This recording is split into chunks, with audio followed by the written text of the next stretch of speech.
It's late September of the year 1066. William of Normandy lands in Sussex with an army 7,000 men strong to join the fight for the English throne. King Harold Godwinson rushes back south to London to mount the resistance against yet another invader. A few weeks later, the two armies met in the decisive encounter on the hills near Hastings, a turning point in English history.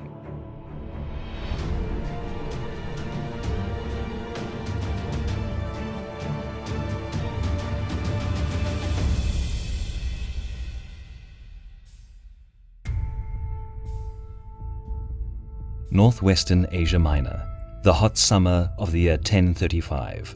Duke Robert of Normandy was on the return from his Jerusalem pilgrimage when he caught a lethal disease and died shortly after at the age of 35. When news reached Normandy, young William the Bastard was being prepared to act as his father's successor, fulfilling Robert's will. William's early reign was full of hindrances due to his illegitimate descendancy, as his father never bothered to get married, but was aided by prominent supporters including the Archbishop of Rouen.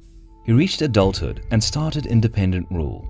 His early years as a Duke of Normandy passed under the constant struggle for power, during which William honed his political and battle-commanding skills. In 1051, he received the message from his distant relative, childless English King Edward, who named William as his successor and the next King of England. Being involved in the internal quarrel with the powerful House of Godwin, Edward probably used the absence of an heir as a tool in his political game. Godwin and his sons tried to prevent the rise of Norman influence in the Anglo-Saxon royal court and were banished by Edward, who then chose William as his heir. Although Godwin got back to England with an army some months later and reclaimed his position, he apparently accepted the king's choice of successor. Godwin died a few years later, but his sons had risen to power and gained control over the major earldoms of England. The oldest living son, Harold, succeeded his father as Earl of Wessex and became the king's trusted advisor. Meanwhile, to the south, William pursued the expansion of his rule, and by the year 1065, he reigned either directly or indirectly over the entire northern French coast, from Brittany to Flanders. Then, in December of 1065, King Edward fell into a coma and died at the beginning of 1066, which immediately triggered the fight for the now empty throne. Some claim that the old king regained consciousness shortly before his death and entrusted the kingdom to Harold, who decided to snub Edward's earlier will and crowned himself on the funeral day. Upon hearing the news, William immediately claimed his right to the English throne. But he wasn't the only one interested. Harald Hardrada of Norway based his claim on an agreement made 30 years earlier between King Hardicanute and Danish King Magnus. It's worth mentioning that prior to his death, Edward promised the English crown to yet another man, Edward the Exile, whom he recalled from banishment 10 years earlier. He was already dead by 1066, but his son, Edgar Atheling, inherited his right and appeared as another pretendant, though he lacked strong support compared to the other candidates. This may look quite complex, and probably was. Large-scale conflict was inevitable. War preparations began on both sides of the Channel. Just when winter passed by, William ordered shipwrights to build a war fleet capable of transporting a large army to England. While thousands of trees were being cut down, William gathered all the nobles willing to back his cause. He managed to attract help from around France, Brittany, and Flanders, promising wealth and positions. William of Poitiers stated that the bastard obtained the blessing and support of Pope Alexander II, but that is questionable at best. He finished preparations in early August, gathering a total number of 7,000 men. In order to lead and maintain cohesion within his diverse army, William must have been a talented organizer and a respected leader. Although ready to do so, he didn't rush to invade England because of unfavorable north winds. It was also possible that he knew Harold Godwinson expected the Norman invasion with his army camping near the Isle of Wight. But in early September, Godwinson was forced to disassemble his troops due to depleting supplies and harvest time being just around the corner. A few weeks later, the wind finally changed and William departed the Norman coast on the 27th of September. He reached English shores the following day and landed in Pevensey Bay in Sussex. An anecdote says that upon landing, William slipped and fell on the ground, scaring his superstitious folk. But he played it cool, grasped a handful of soil and proclaimed, "England is ours." The Normans were probably aware that Anglo-Saxon forces were busy to the north, striving to repel the Viking invasion of Harold Hardrada, so they took their time, marched west to set up a temporary camp near Hastings and fortified the town. From there, William mustered his troops and launched parties to plunder the region. Meanwhile, Godwinson feasted in York to celebrate his bloody victory over the Norsemen near Stamford Bridge after an exhausting 4-day march. When he learned of the Norman landing to the south, he promptly ceased the celebrations and together with his best men rushed back to London in yet another rapid movement. He reached the capital in 1 week and spent an additional week to prepare for the upcoming encounter. Harold kept all of the housecarls who survived the bloodbath of Stamford Bridge, but gathered fresh feared units. Godwinson's army was roughly a similar size to the Norman army.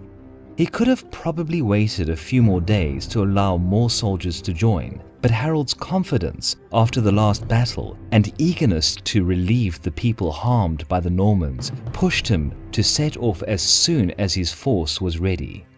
Godwinson hoped to use the element of surprise like he did versus the Vikings 2 weeks earlier, but on the day prior to the battle, William's scouts found out that the Saxon army had departed London and was marching south.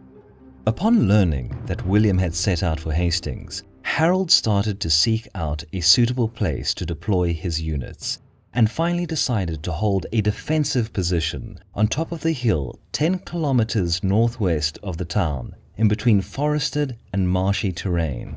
The composition of Harold's army didn't change much since Stamford Bridge. He relied solely on infantry comprised of professional housecarl units and a poorly armed and disciplined feared formation levied days prior to the battle. In contrast, William commanded a mix of infantry, archers, and cavalry.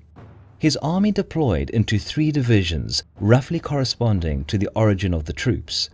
The front line was formed by archers, who had their backs secured by infantry units. The mounted force was held in reserve as a third line. While holding a good defensive position on higher ground, with his flanks covered by marshes and woods on both sides, Harold barely could do anything more than just defend.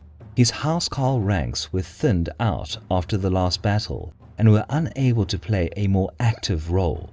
The majority of feared units, though fierce and determined to fight for their land, were mostly poorly armed and unskilled peasants that posed a limited threat to the enemy. The battle was started by Norman archers who attempted to weaken the tightly packed Saxon lines, shooting uphill at an unfavorable angle with little effect. Arrows either bounced off the shield wall or landed far behind the English position. Then, William sent the infantry units to engage in melee fighting, hoping to break Harold's shield wall. Advancing Normans suffered a barrage of axes, stones, and spears, but eventually reached English front ranks and hand-to-hand combat began. Casualties rose on both sides. Norman infantry failed to punch a hole in the Saxon line, so William sent idling cavalrymen, hoping to crush Harold's solid defense. But decently armored mounted troops, while good at melee, lacked long lances and armored horses, which limited their effectiveness as true shock units, capable of breaking enemy lines. Battle raged for hours. Due to heavy losses, many feared units were forced to replace the fallen housecarls in the first line. Normans lost many men as well. Even Duke William got his horse slain under him twice, which caused a rumor that he was dead. Around midday, William's left flank, comprised of Bretons, retreated, and many of the other units followed. It's not clear whether it was a real flight or just a feigned retreat planned and performed by William. Many of the battle-frenzied Anglo-Saxon militia pursued the running enemy, disobeying Harold's order to remain in formation, thus crippling their only chance for victory. The Normans stopped the retreat and attacked drawn-off English units, which were soon surrounded and crushed by Norman cavalry.